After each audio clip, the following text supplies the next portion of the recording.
গতকালকে একটি রাজনৈতিক দল বলেছে যে জনমতের চাপে অবশেষে বিএনপি গণভোট মেনে নিয়েছে। আচ্ছা, রাজনীতি তো মনে মনে সুখ অনুভব করলে তো অসুবিধা নেই, আমরা সেটাকেও স্বাগত জানাই। সমাজে যে পরিবর্তনটা জুলাই গণঅভ্যুত্থান যে সুযোগটা এনে দিয়েছে, স্কোপ, সেটা কি শুধুমাত্রই কর্মসংস্থানের জন্য? বৈষম্যমূলক যে চাকরি ব্যবস্থা ছিল তার বিরুদ্ধে কি সংগ্রাম হয়েছে শুধুমাত্র? এটা ছিল পুঞ্জীভূত ক্ষোভের একটা বিস্ফোরণ দীর্ঘ 16-17 বছরের ফ্যাসিবাদী শাসনের।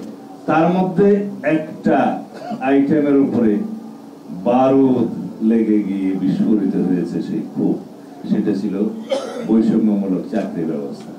সেটা খুব দ্রুতই এক দফাতে পরিণত হয়েছে, যেটা আমাদের অবিরাম সংগ্রামের ফসল, দীর্ঘদিনের রক্তের সোপানের মধ্য দিয়ে গঠিত হয়েছে।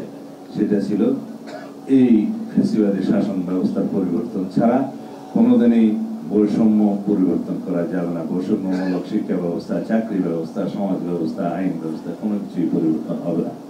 তা আমরা সেই এক দফাতে উন্নীত হতে পেরেছিলাম এবং সেই এক দফার বিজয়ের মধ্য দিয়ে, গণ অভ্যুত্থানের বিজয়ের মধ্য দিয়ে, ফ্যাসিবাদের পতনের মধ্য দিয়ে যে দৃষ্টিভঙ্গি আমাদের পরিবর্তন হওয়া দরকার, সেটা হচ্ছে শুধুমাত্র অর্থনৈতিক উন্নতি নয়, আমাদের জাতিগতভাবে আমাদের মানসিক দৃষ্টিভঙ্গির পরিবর্তন প্রয়োজন। এবং সেই ক্ষেত্রে এখানে আরো একটা কথা বলা হয়েছে যে প্রাতিষ্ঠানিক রূপান্তর প্রয়োজন। সেই প্রাতিষ্ঠানিক রূপান্তরটা কি? প্রাতিষ্ঠানিক রূপান্তরটা হচ্ছে জাতীয় ভিত্তিতে যদি আমরা মানসিকভাবে পরিবর্তন হতে পারি, আমাদের মানসিকতা, আমি এটা আরো অনেক সেমিনারে কথা বলেছি যে আমাদের সবচেয়ে বেশি দরকার হলো আমাদের মানসিক সংস্কার। শুধুমাত্র আমরা ঐকমত্য কমিশনে আইনি সংস্কার, সাংবিধানিক সংস্কার নিয়ে কথা বলছি। যত সংস্কারই আমরা করি না কেন, জাতীয় ভিত্তিতে যদি আমাদের মানসিক সংস্কার না হয়, সেই আইনি ভিত্তিকে আমরা বাস্তব রূপ দিতে পারবো না। এটা মুদ্রা কথা। প্রাতিষ্ঠানিক রূপান্তর বলতে আপনারা যা বুঝান বা আমরা যা বুঝি তা হচ্ছে গণতান্ত্রিক প্রতিষ্ঠান সমূহের শক্ত ভিত্তি যেন আমরা রচনা করি, যেগুলো গণতন্ত্রকে প্রতিষ্ঠিত করবে, পাহারা দিবে, রক্ষা কবচ হবে। সেই প্রতিষ্ঠানগুলো কোনগুলা? যেমন বিচার বিভাগ, স্বাধীন নির্বাচন কমিশন, দুর্নীতি দমন কমিশন, সাংবাদিক, এই যে প্রেস, ফ্রিডম অফ প্রেস, এর বাইরে থাকবে কেয়ারটেকার গভর্নমেন্ট সিস্টেম। এগুলো হচ্ছে ডেমোক্রেটিক ইনস্টিটিউশনস, যেগুলো আমাদেরকে শক্ত ভিত্তির উপরে দাঁড় করিয়ে দিতে হবে।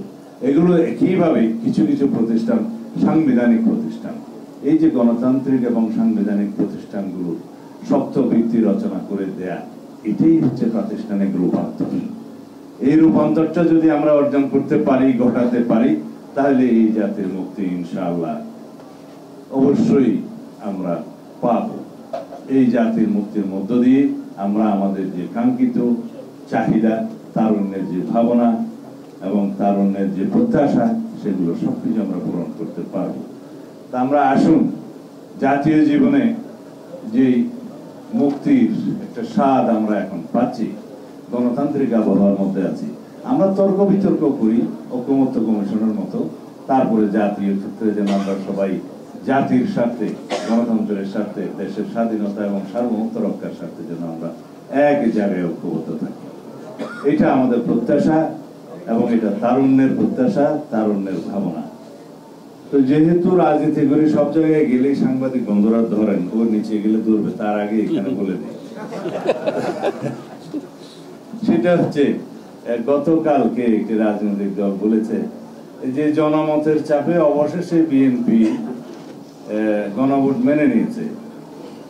আচ্ছা, রাজনীতি তো মনে মনে সুখ অনুভব করলে তো অসুবিধা নেই, আমরা সেটাকেও স্বাগত জানাই।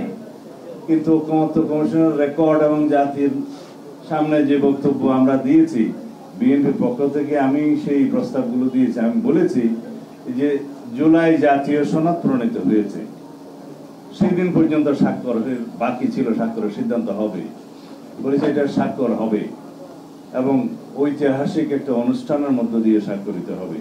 সেই জুলাই জাতীয় সনদ স্বাক্ষরিত হওয়ার পরে টোটাল সম্পূর্ণ জাতীয় সনদের বাস্তবায়নের উপরে জনগণের আমরা একটা সার্বভৌম জনগণের সম্মতি নেব, যাতে তার উপরে আর কোনো আইনি ভিত্তি বলার কোনো সুযোগ না থাকে। কারণ ওইটাই সর্বোচ্চ আইনি ভিত্তি।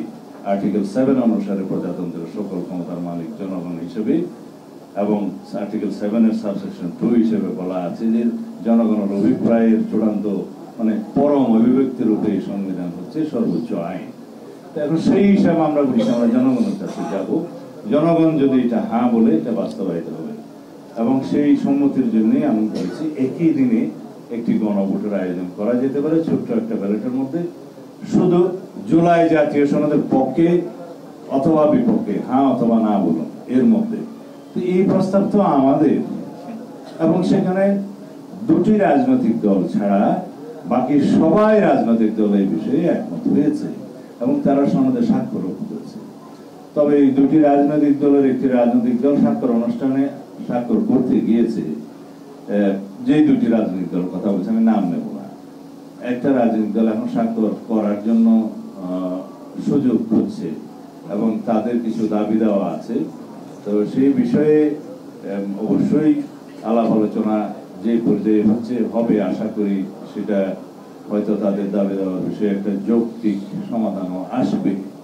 কিন্তু অযৌক্তিকভাবে কেউ যদি বলে, আমি কালকে বলতে শুনলাম এটা এক্সট্রা কনস্টিটিউশনাল অর্ডার করে এই সনদকে জারি করতে হবে এবং সেটা প্রধান উপদেষ্টাকে বলা হচ্ছে যে প্রধান উপদেষ্টা এটা জারি করতে পারেন। তো মাননীয় প্রধান উপদেষ্টা তো সরকার প্রধান, সরকার প্রধানের আইন জারি করার কোনো রাইট আমাদের কনস্টিটিউশনে নাই। সরকারের পক্ষে সরকারের অনুমোদনে, ক্যাবিনেটের অনুমোদনে, সেটা in absence of parliament president সেই আইনগুলো পাশ করে থাকে। এখানে সরকারিভাবে একটা বিষয় সরকার করতে পারে, সেটা হচ্ছে প্রজ্ঞাপন। প্রজ্ঞাপনের মাধ্যমে, গেজেট নোটিফিকেশনের মাধ্যমে যদি জুলাই সনদকে খুশি হওয়ার জন্য আদেশ বলে থাকেন ঠিক আছে, কিন্তু যদি সত্যিকার ভাবে আদেশ করতে হয় সংবিধান অনুসারে আর্টিকেল 152 সংজ্ঞাতে আইন অনুসারে আইনের সিরিয়াল হচ্ছে প্রথম সংবিধান, তারপরে হচ্ছে জাতীয় সংসদের আইন, তারপরে হচ্ছে ইন অ্যাবসেন্স অফ জাতীয় সংসদ প্রেসিডেন্টের অধ্যাদেশ, তারপরে হচ্ছে আদেশ, এরপরে বিধি বিধান প্রজ্ঞাপন ইত্যাদি। এটা আইনের সিরিয়াল।